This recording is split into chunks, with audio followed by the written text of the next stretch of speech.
Pauline Luna pinalayas ni Vic Soto sa bahay nila. Maine Mendoza binabahay na ni Vic.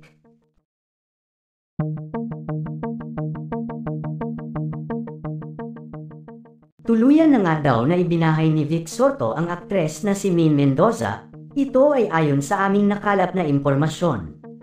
Patuloy ng trending sa social media ang mag-asawang Pauline Luna at Vic Soto. Ito ay matapos na sumambulat sa publiko ang umano ay pagtataksil na naman ni Bossing Vic Soto sa kanyang asawa.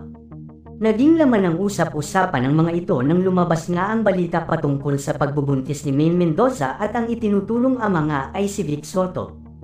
Ayon pa sa balita ay may lihim nga daw na relasyon ng mga ito noon pa man. Laking gulat nga ng lahat ng sumambulat sa publiko ang balitang ito. Marami nga ang hindi makapaniwala na magagawa pang mambabae ni Vic Soto sa edad niya ngayon.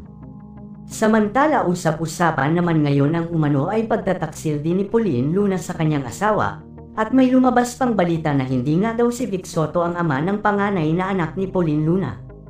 Marami ang nagulat sa balitang ito at marami talaga ang hindi makapaniwala.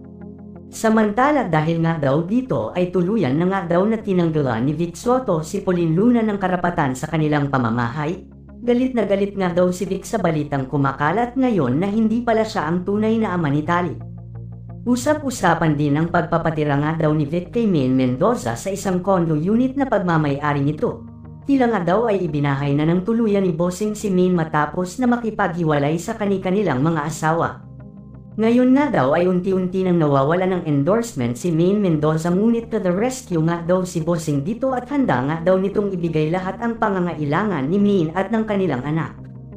Samantala hindi nga daw matanggap ni Pauline Luna na tuluyan na siyang tinanggalan ni Vic ng karapatan sa kanilang bahay mag-asawa, at ayon nga dito ay ilalaban daw nito ang kanyang karapatan bilang tunay na asawa ni Vic Soto at para na din sa kanyang mga anak. Sisiguraduhin nga daw nito na magbabayad ang mga ito sa kanilang mga kasalanan. Hindi po ako papayag na itapon na lang niya ako ng ganun-ganun na lang. May anak po kaming dalawa at mas may karapatan ako kesa sa babae niya. Ilalaban ko po ang karapatan ko hanggang sa abot ng aking makakaya. Mahal ko pa din po si Vic kahit ganito lang ang ginawa niya sa akin, mahal pa din siya ng kanyang mga anak. Emosyonal na pahayag ni Pauline Luna.